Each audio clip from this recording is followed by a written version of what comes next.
जय हिंद दोस्तों, मैं हूं अनूप और आप सब लोग देख रहे हैं ग्लोबल कॉन्फ्लिक्ट। दोस्तों, हमारे देश में चाइनीज माल उसे बोला जाता है जो सबसे घटिया होता है। और दोस्तों, खाली ये बोलने का बात नहीं, असल में होता भी ऐसा ही है। आप सब लोगों को पता ही है कि चाइना की तरफ से जिन इक्विपमेंटों को बनाया जाता है उसका रिलायबिलिटी लगभग ना के बराबर है। इवन चाइना के खुद के आर्मी द्वारा इस्तेमाल किए जाने वाले व्हीकलों को लेके भी चाइना के अंदर हाल ही में करप्शन और दोयम दर्जे का इक्विपमेंट है बोल के रिपोर्टें आ चुका है। पर दोस्तों, हमारे कुछ पड़ोसी देश ऐसे भी है जो चाइना से आए दिन काफी महंगे लागत से ऐसे इक्विपमेंटों को खरीद रहा है जो उनके देश पहुंचने के पहले ही रास्ते में खराब हो जाता है। और दोस्तों, आज के इस वीडियो में मैं आप लोगों को ऐसे कुछ देशों के बारे में बताऊंगा जो चाइना से ऐसा कुछ इक्विपमेंट खरीदा है जो उनके देश में पहुंचने से पहले ही खराब हो गया और अब वो इक्विपमेंटों को लेके वो देश भुगत रहा है। तो दोस्तों, जानने के लिए वीडियो के आखिर तक बने रहिए और चैनल को सब्सक्राइब और वीडियो को लाइक जरूर कीजिए। दोस्तों, चाइना दुनिया का 5वां सबसे बड़ा डिफेंस एक्सपोर्टर है और चाइना द्वारा इस मुकाम को बीते कुछ सालों में ही हासिल किया गया। पर दोस्तों, क्या आपको पता है कि चाइना द्वारा इस मुकाम को हासिल करने के लिए इक्विपमेंट को उन्नत नहीं बनाया गया बल्कि इक्विपमेंटों को सस्ता बनाया गया और अब चाइना का ये इक्विपमेंट सारे दुनिया में बेकार होते जा रहा है। दोस्तों, 2015 से लेकर 2019 में चाइना द्वारा करीबन 5.5% ग्लोबल आर्म्स एक्सपोर्ट के हिस्सेदारी को अपने हिस्से रखा गया, जिनमें 74% हथियारों को चाइना द्वारा एशियाई देशों में बेचा गया, जबकि 16% मिडिल ईस्ट के कंट्री और करीब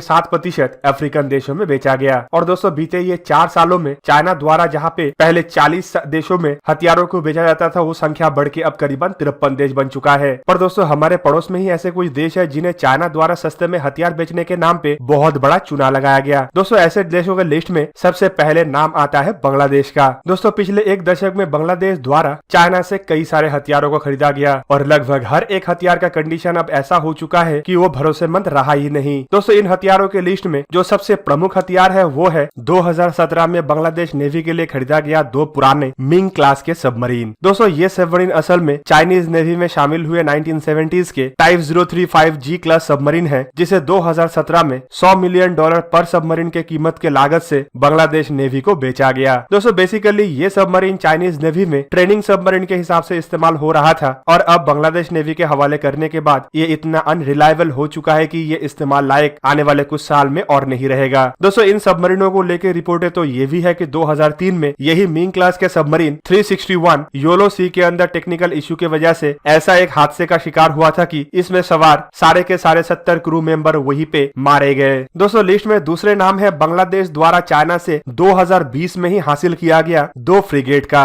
दोस्तों, ये फ्रिगेट चाइनीज टाइप 053H3 है, जिसे बांग्लादेश नेवी में BNS उमर फारूक और BNS अबू उबैदा नाम से शामिल किया गया। पर दोस्तों, सबमरीन जैसे ये फ्रिगेट भी एक अनरिलायबल हथियार बन चुका है, क्योंकि चाइना से बांग्लादेश पहुंचने के रूट में ही सबमरीनों में कई सारे प्रॉब्लम डिटेक्ट हो चुका है, जिनमें कुछ मेजर प्रॉब्लम सबमरीनों के नेविगेशन और गन सिस्टम को लेके है और चाइना द्वारा अब इन सबमरीनों को रिपेयर करने के लिए भी पैसे का दावा किया जा रहा है। दोस्तों, ये उसी तरीके का बात है कि दुकान से कोई सामान आप खरीद के घर लाए और घर लाने के बाद आपको पता चला कि सामान खराब है और इसे दुकान को लौटा भी नहीं पा रहे और दुकानदार बोल रहा है कि सामान को रिपेयर करने के लिए पैसा लगेगा। दोस्तों, इस लिस्ट में दूसरे नंबर पे भी जिस देश का नाम है वो भारत का ही पड़ोसी है। मैं यहाँ पे म्यांमार का बात कर रहा हूँ, लेकिन म्यांमार का मामला बांग्लादेश से पूरा डिफरेंट है। म्यांमार अब चाइना के इन धोखेधारियों को समझ चुका है और एक तरीके से भारत के तरफ आगे आ रहा है। म्यांमार के आर्मी के उच्च अधिकारियों द्वारा चाइना के तरफ से सप्लाई किया हुआ हथियारों को लेके कई बार नाखुशी जारी किया गया,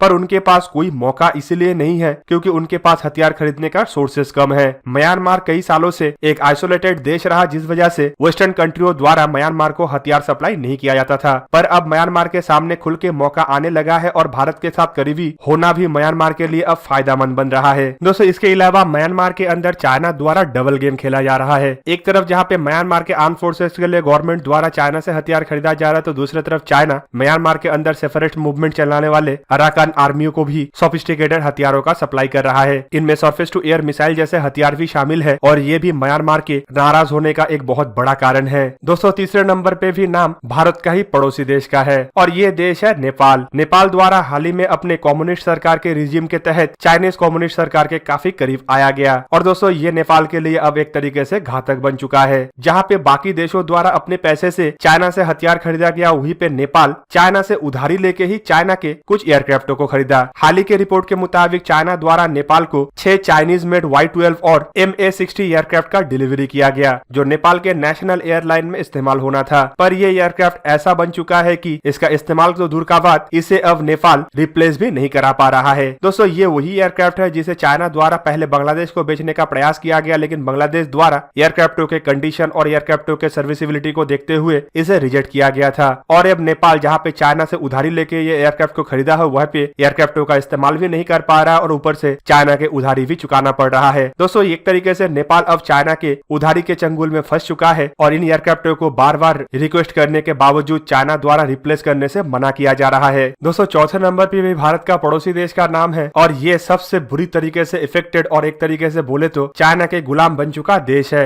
दोस्तों ये देश पाकिस्तान है, ये आप सब लोगों को पता ही होगा। और दोस्तों चाइना द्वारा पाकिस्तान को आयरन ब्रदर के नाम पे ऐसा एक डंपिंग ग्राउंड बना दिया गया जहाँ पे चाइना द्वारा हर तरीके का पुराने खराब दोयम दर्जे के और रिजेक्टेड हथियारों को पैसे लेके सप्लाई किया जा रहा है। दोस्तों पाकिस्तान के अंदर चाइना का दोयम दर्जे हथियारों का लिस्ट तो गिनना शुरू करूंगा तो सुबह से शाम हो जाएगा, पर लिस्ट में कुछ ऐसे हथियार है जिनमें पाकिस्तानी नेवी के F-22P फ्रिगेट, जिसे पाकिस्तान जुल्फिकार क्लास फ्रिगेट भी कहते हैं, वो शामिल है। दोस्तों इन फ्रिगेटों को खरीदने के बाद से ही कई सारे मुश्किलें पाकिस्तान को झेलना पड़ चुका है, जिनमें मल फंक्शनिंग और इक्विपमेंटों के खराब होने का लिस्ट कई लंबा है। और 2018 में जब पाकिस्तान के तरफ से चाइना को रिक्वेस्ट किया गया कि इन फ्रिगेटों को अपग्रेड किया जाए या मिड ड्राइव रिफिट किया जाए, तो चाइना इसे मना कर दिया क्योंकि चाइना को उसमें कोई प्रॉफिट नहीं दिख रहा था और मजबूरन पाकिस्तान को फिर टर्की के तरफ फोकस करना पड़ा और अपने जहाजों को पैसा देके टर्की से रिपेयर कराना पड़ा। और दोस्तों अब पाकिस्तान चाइना से फ्रिगेटों को खरीद भी नहीं रहा है बल्कि टर्की से फ्रिगेट खरीदने की तरफ आगे बढ़ चुका है। दोस्तों दूसरे हथियार का नाम है LY-80 surface to air missile, जिसे इंडिया द्वारा S-400 खरीदने के बाद पाकिस्तान के तरफ से हड़बड़ी में चाइना से खरीदा गया। दोस्तों इन हथियारों का ऑलरेडी 2 सिस्टम 2019 में चाइना द्वारा पाकिस्तान को सप्लाई कर दिया गया है, जबकि 3 सिस्टमों का सप्लाई अभी भी बाकी है। दोस्तों इन सिस्टमों के साथ पाकिस्तान द्वारा IBIS नामक रडार भी खरीदा गया है, लेकिन खरीदने के बाद पाकिस्तान इसे लेके भी भुगत रहा है। पाकिस्तानी एक रिपोर्ट के मुताबिक इन सिस्टमों में कुछ गाइडेड व्हीकलों का खामियां आने के वजह से पाकिस्तान इसे ऑपरेट नहीं कर पा रहा है, जिनमें मिसाइल व्हीकल, रडार व्हीकल जैसे इक्विपमेंट शामिल है। और अब पाकिस्तानी आर्मी की तरफ से बार बार चाइनीज कंपनी को रिक्वेस्ट किया जा रहा है कि इन खामियों को दूर किया जाए, लेकिन चाइना द्वारा इसे लेके कोई रिस्पॉन्ड अब तक नहीं दिया गया। दोस्तों इस लिस्ट में पाकिस्तान के एयरफोर्स के बैकबोन कहे जाने वाले JF-17 ब्लंडर भी शामिल है, जो एक तरीके से चाइना द्वारा रशियन डिजाइन पे बनाया गया MiG-21 के एक अपग्रेडेड वर्जन है। और पाकिस्तान इन एयरक्राफ्टों को खरीद के या फिर बोले तो एक तरीके से अपने देश में बना के अब फंस चुका है। हाल ही के रिपोर्ट के मुताबिक 2 पाकिस्तानी एयरवेज में करीबन 40% JF-17 ब्लंडर ग्राउंडेड है और ग्राउंडेड का रीजन भी ऐसा भयंकर है जो आने वाले समय में सॉल्व होना लगभग नामुमकिन है। दोस्तों एयरफ्रेम में क्रैक, एंकर के खराबी और इक्विपमेंटों के अनरिलायबिलिटी इन एयरक्राफ्टों को ग्राउंडेड करके रखा है और पाकिस्तान द्वारा इसे सॉल्व करना अब लगभग नामुमकिन बन चुका है। और अगर सॉल्व करना पॉसिबल भी होता है तो ये काफी टाइम टेकिंग और काफी ज्यादा खर्चीलू बनेगा।